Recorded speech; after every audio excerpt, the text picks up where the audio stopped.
Vous écoutez Bretagne 5, c'est Bretagne 5 matin, il est 8h15. Bretagne 5, l'invité de la matinale. Et notre invitée ce matin, Christelle Lévy, elle est secrétaire générale du syndicat CGT Mines Énergie des Côtes d'Armor. Elle est avec nous en direct au micro de Bretagne 5 matin. Je l'en remercie. Bonjour. Bonjour. Alors on va parler de ce mouvement de grève, de cette journée de grève qui aura lieu demain à l'initiative de l'intersyndicale. Plusieurs secteurs sont en grève.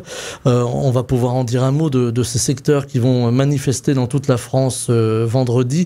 Alors, manifestation contre l'austérité et pour l'augmentation des salaires. C'est tout à fait ça. Effectivement, les négociations salariales ont débuté dans beaucoup d'entreprises et voilà, c'est l'occasion de mettre l'accent justement avec cet appel à grève et à manifestation dans les secteurs publics comme dans les secteurs privés. C'est aussi l'occasion de remettre sur le devant la réforme des retraites qui n'a pas été approuvée par une bonne partie du coup des salariés. Et puis c'est aussi l'occasion, parce qu'on en parle souvent, mais il y a peu de mesures qui vont dans ce sens-là sur le volet EGAPRO, donc égalité professionnelle homme-femme. Voilà, alors j'allais vous poser la question parce que évidemment la presse s'est fait écho de cette journée de grève du vendredi 13, journée qui a déjà commencé d'ailleurs dans quelques secteurs aujourd'hui, journée qui met en avant aussi cette égalité homme-femme ou femme-homme dans les entreprises privées ou publiques. Il y a encore du chemin à faire. Oui, tout à fait. Même si effectivement, on sent qu'aujourd'hui le sujet, dans les entreprises, les employeurs s'en emparent, mais c'est encore un sujet qui mérite qu'on pose vraiment les choses sur la table et qu'il y ait des avancées significatives, puisque dans certains domaines, on est quand même loin du compte. Alors, c'est bien que les syndicats, le monde syndical s'empare de ce sujet égalité femmes-hommes, parce que jusque-là, c'était pas forcément les revendications des différentes centrales syndicales. Tout à fait, parce que du coup, il y a quand même 6 revendications demain dans le cadre de l'appel. Enfin, vous l'avez dit, l'augmentation des salaires. Voilà, j'ai parlé de la réforme des retraites et puis la revalorisation des pensions, même si effectivement il y a eu des annonces du gouvernement, mais c'est encore insuffisant. Donc c'est trop timide pour l'instant. C'est trop timide, tout à fait. Le volet égalité professionnelle homme-femme et puis la défense des services publics. Alors, justement, la défense des services publics, on en parle beaucoup en Bretagne. On a beaucoup parlé de l'hôpital de Carhaix ces derniers jours dans la presse. On a beaucoup parlé de la santé la santé publique qui est assez sinistrée un petit peu partout.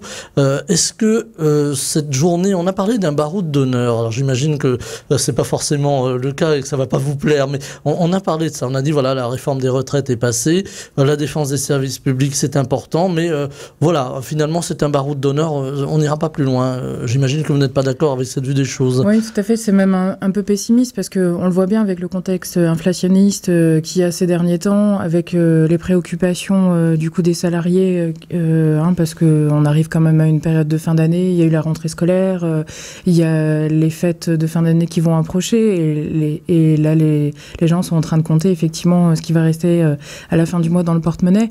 Et les annonces pour 2024 sont pas forcément réjouissantes non plus du côté de l'inflation.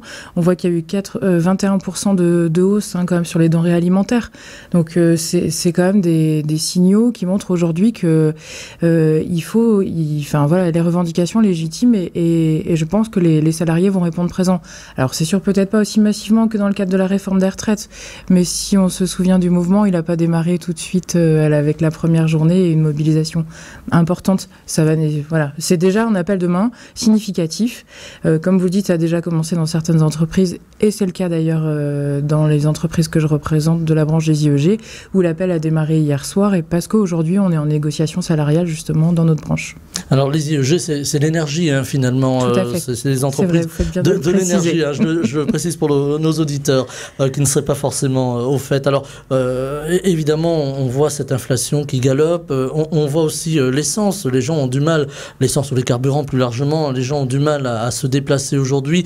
Le conflit qui vient d'éclater en Israël avec les attaques terroristes du Hamas risque aussi de faire mécaniquement monter les prix du pétrole. Est-ce que là aussi il va falloir réclamer fortement des aides du gouvernement ou par exemple on parle de baisse de la TVA ou vraiment de mise en suspens de la TVA? Est-ce que ce sont des pistes que les syndicats peuvent explorer et peut-être pousser ?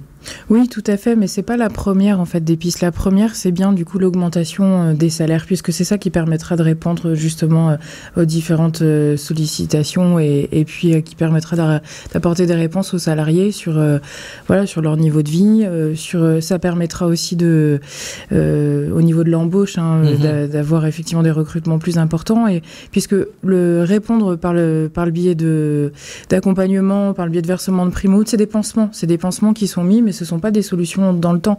Les revendications des organisations salariales, des organisations syndicales, dont celle de la CGT, c'est bien le salaire avant tout. C'est ça qui fait que on doit être reconnu et légitimé dans son travail aujourd'hui.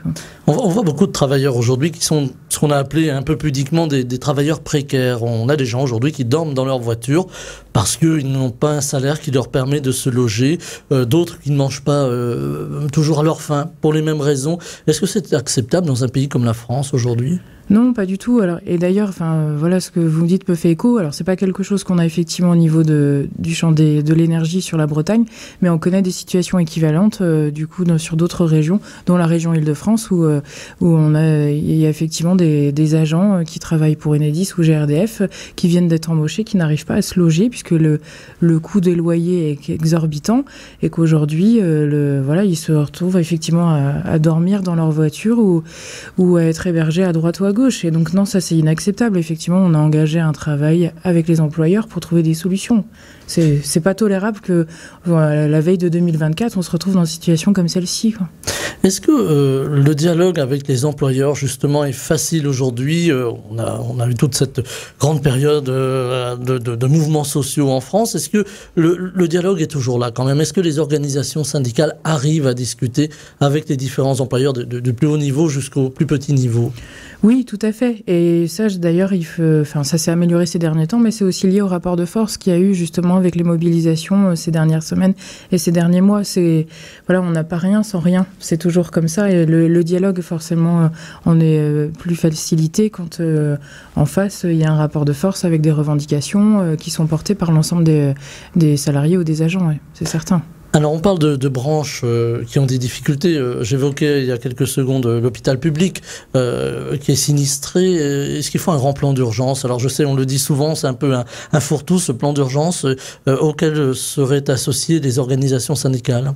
Oui, c'est d'ailleurs ce que porte la CGT, effectivement, et je crois que vous avez déjà rencontré plusieurs fois le secrétaire général de la CGT, notamment de l'hôpital Yves Le Foll, mais là, on arrive à une situation qui est plus que critique, où il déclenche le plan BAN avant même, bien plus tôt que d'habitude, et on le voit bien, il n'y a pas une semaine où il n'y a pas un article sur la situation dramatique des hôpitaux, et c'est vrai que là aussi, les patients, justement, ont un rôle à jouer, puisqu'ils y sont confrontés les premiers à cette précarité du service public hospitalier, et je pense qu'ils doivent, comme ils sont concernés, ils doivent aussi se mobiliser aux côtés des agents hospitaliers pour que vraiment le gouvernement prenne ce sujet à bras-le-corps une bonne fois pour toutes et qu'on avance, puisque là c'est très inquiétant la situation dans laquelle est aujourd'hui le milieu hospitalier.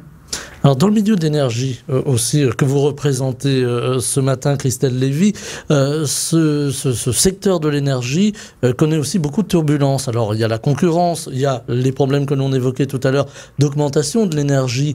Comment ça se passe pour les salariés en interne ? Est-ce qu'il y a des marges de manœuvre ? Est-ce qu'il y a des discussions possibles ? Est-ce qu'il y a des inquiétudes aussi ? Oui, tout à fait. C'est vrai que le contexte aujourd'hui, il est pas facile dans le monde de l'énergie, notamment pour le gaz, puisqu'il y a eu plusieurs annonces, même si le gouvernement est revenu notamment sur celle de l'installation des chaudières individuelles gaz dans les logements neufs.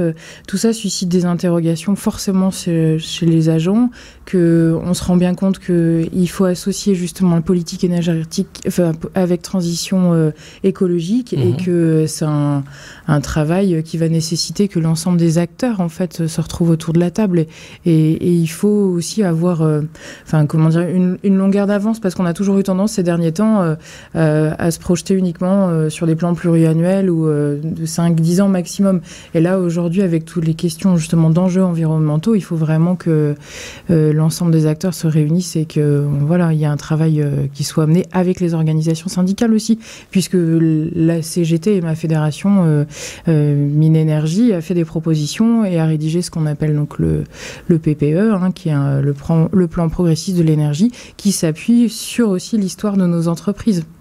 Est-ce qu'aujourd'hui on entend beaucoup de voix qui s'élèvent, alors un petit peu plus largement que la revendication syndicale ou les revendications syndicales, pour dire voilà, il faut sortir l'indexation du prix de l'électricité par exemple, qui est indexé jusqu'à présent sur les prix du gaz, il faut changer le système.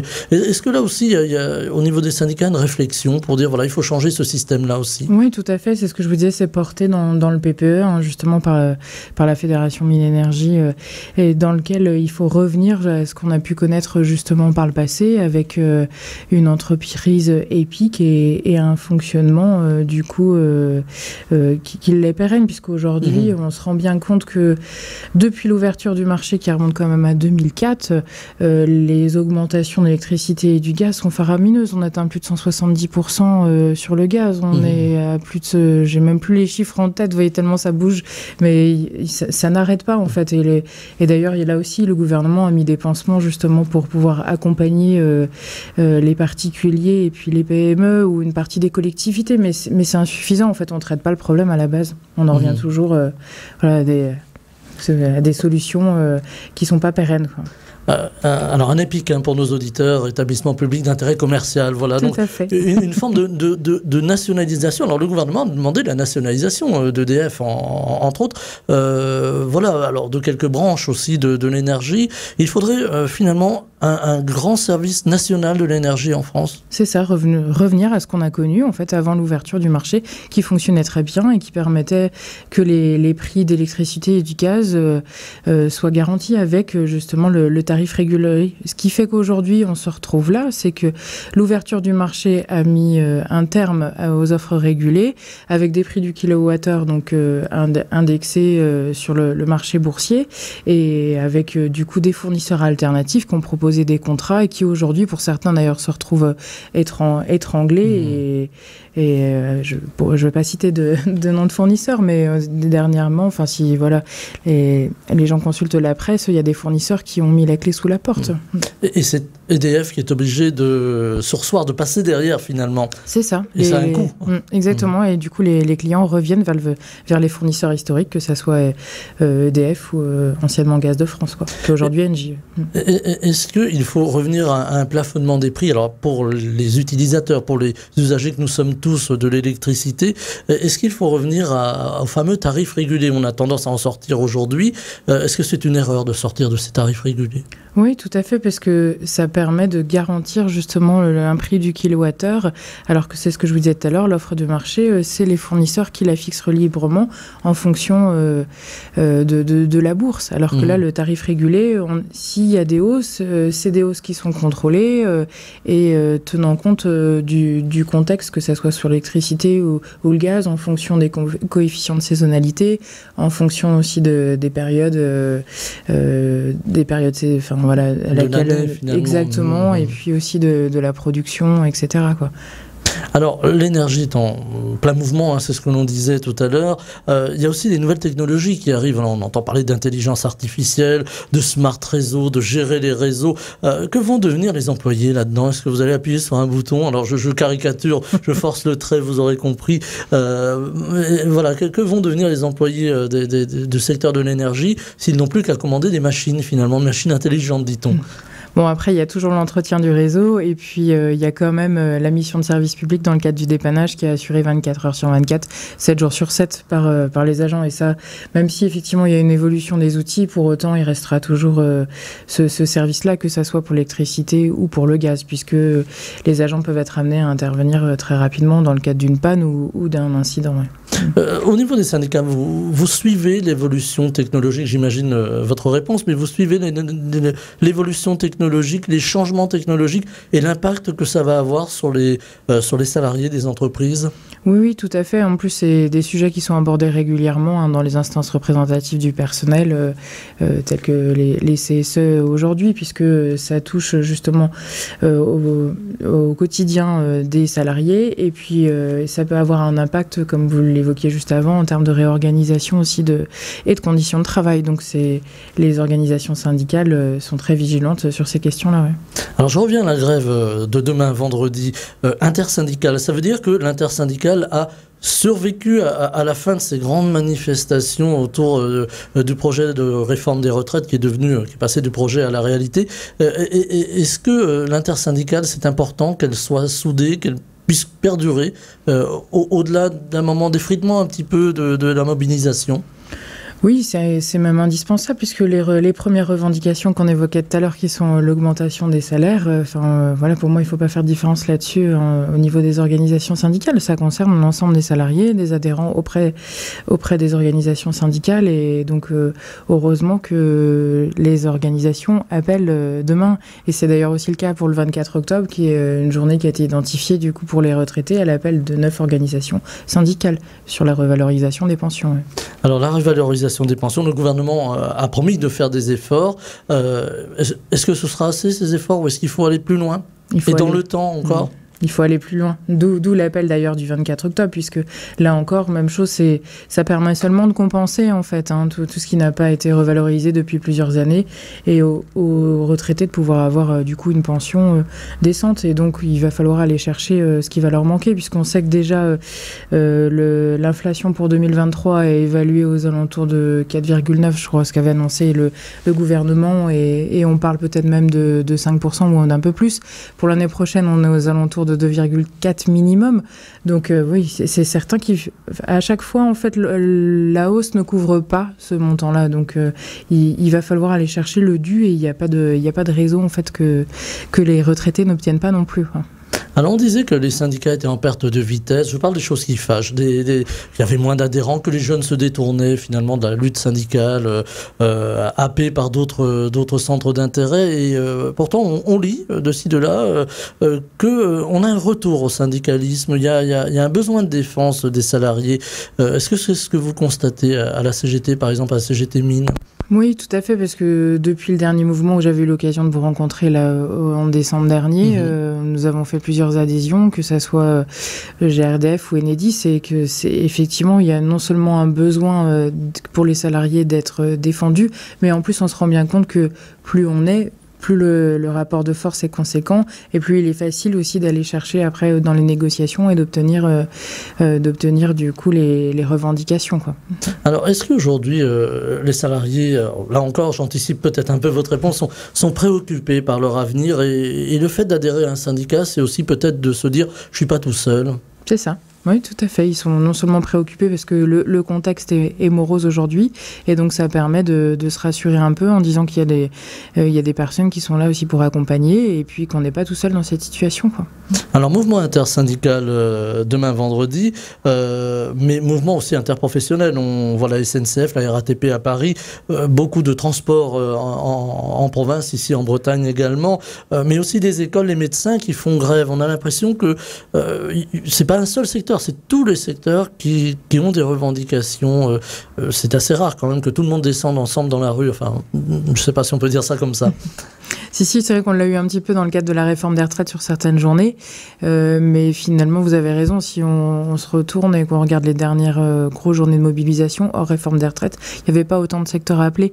Et c'est vrai que le service public, aujourd'hui, c'est les usagers qui sont concernés, c'est les agents qui y travaillent, et donc finalement, ça touche tout le monde, parce qu'on a parlé tout à l'heure du milieu de la santé, mais il y a effectivement les transports, on va retrouver aussi tout le service public de proximité au sein des collectivités locales et territoriales. Enfin, les augmentations de salaire, elles concernent l'ensemble des salariés aujourd'hui dans le pays.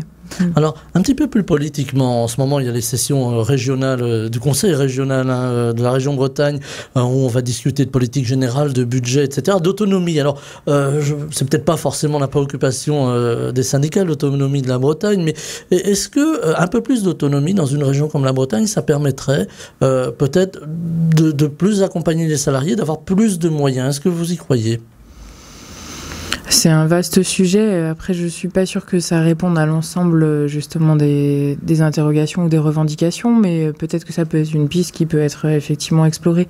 Et alors, c'est vrai que les organisations syndicales sont associées via le Césaire, et pour le coup, je ne suis pas forcément la mieux placée pour vous répondre aujourd'hui sur justement les travaux qu'il y a en cours. Voilà, donc c'était simplement pour avoir un petit peu la vue des syndicats sur une possible demande de plusieurs régions. Alors on parle de la Corse, on parle de la Bretagne, l'Alsace également. Voilà, cette autonomie qui permettrait peut-être de négocier à un niveau plus proche finalement que le gouvernement. Cette mobilisation syndicale est la première grande mobilisation après les mobilisations précédentes qui concernaient la réforme des retraites. Vous attendez du monde dans la rue? Vous pensez que la mobilisation va être au rendez-vous? Je l'espère, en tout cas, parce que ça serait un signal fort. Et au-delà de la mobilisation dans la rue, ce qu'il faudra regarder aussi, c'est les taux de grévistes aussi dans les entreprises, puisqu'on sait très bien que, comme je disais tout à l'heure, le contexte est tendu et qu'on sort aussi de plusieurs mois de mobilisation. Et il y a certains salariés ou agents dont, du coup, mon secteur, on a quand même été dans la reconductibilité dès le 7 mars et sur quasiment 8 semaines. Une grève, ça coûte de l'argent à un salarié. Exactement. Et donc, c'est vrai que ça se répercute dans le temps. Donc le fait de redémarrer là effectivement par une grève, ce qui va être important de regarder, voilà, c'est que il y a aussi des salariés qui débrayent justement dans les entreprises. Il faut regarder ces deux indicateurs-là puisque ça sera des signaux forts. Oui, du monde dans la rue, j'y crois, mais en parallèle avec les taux de grévistes dans les entreprises et dans les services. Depuis la mobilisation sur les retraites, on a vu beaucoup le privé descendre dans la rue, alors qu'avant c'était plutôt l'apanage sans comparatif déplacé, plutôt du secteur privé ou des grands secteurs, comme l'on dit. Est-ce que c'est un changement dans les mentalités ? Oui, parce que c'est vrai que jusqu'à présent, le secteur privé se mobilisait moins, peut-être qu'il se sentait moins concerné aussi, mais qu'aujourd'hui, il y a quasiment plus de différence justement entre le secteur public et le secteur privé, que les hausses de salaire sont minimes, qu'ils ont aussi des revendications légitimes sur leurs conditions de travail, que plus ça va, plus les salariés sont pressés, et qu'aujourd'hui, il n'y a plus cette distinction, comme c'était le cas avant, secteur public, secteur privé, quoi. Il n'y a pas d'opposition entre les deux secteurs finalement aujourd'hui. Non, pas du tout. Au contraire, c'est complémentaire et ça fait que renforcer justement le rapport de force dont je parlais tout à l'heure, puisque c'est bien l'ensemble des salariés qui sont concernés. Alors, il nous reste une poignée de secondes. Plusieurs rendez-vous ici en Bretagne et dans les Côtes-d'Armor, puisque je le disais tout à l'heure en commençant, vous êtes secrétaire général pour les Côtes-d'Armor. De Mines Énergie. Et de Mines Énergie, bien entendu. Vous avez déjà une idée des cortèges qui vont être organisés, du nombre de mobilisations sur le territoire ? Il y a un rassemblement demain à 11h, donc Parc des Promenades à Saint-Brieuc. Il y en a un autre à Guingamp à 18h, Parvis de la Gare. 18h également sur Lamballe. Et puis aussi un rassemblement à 11h30 à Lannion, quai de l'Aiguillon. Donc vous voyez, ça rejoint ce que je vous disais tout à l'heure, justement, par rapport aux salariés qui pourraient être amenés à débrayer en fin de journée ou autre. Et du coup, rejoindre ces rassemblements justement à 18h en fin de journée, quoi. Donc, et c'est ce que j'évoque aujourd'hui dans les Côtes-d'Armor, pour demain, finalement, ça va être le cas dans les autres départements. Voilà, donc une forme de grève qui s'adapte aussi aux salariés, c'est nouveau ça, parce qu'à l'origine, il fallait prendre sa journée de grève. Voilà. Donc voilà pour les mobilisations. Je rappelle que nous étions ce matin avec Christelle Lévy, secrétaire générale du syndicat CGT Mines Énergie, j'insiste bien, des Côtes-d'Armor. Merci d'avoir été avec nous en direct ce matin pour parler de cette journée de mobilisation du vendredi 13 octobre, donc demain, un petit peu partout. Alors amis auditeurs, prenez vos précautions, il y aura sans doute des perturbations dans les transports et voilà, donc merci d'avoir été avec nous ce matin, je vous souhaite une belle journée. Merci à vous aussi également. Bretagne 5 matin, Stéphane Hamon.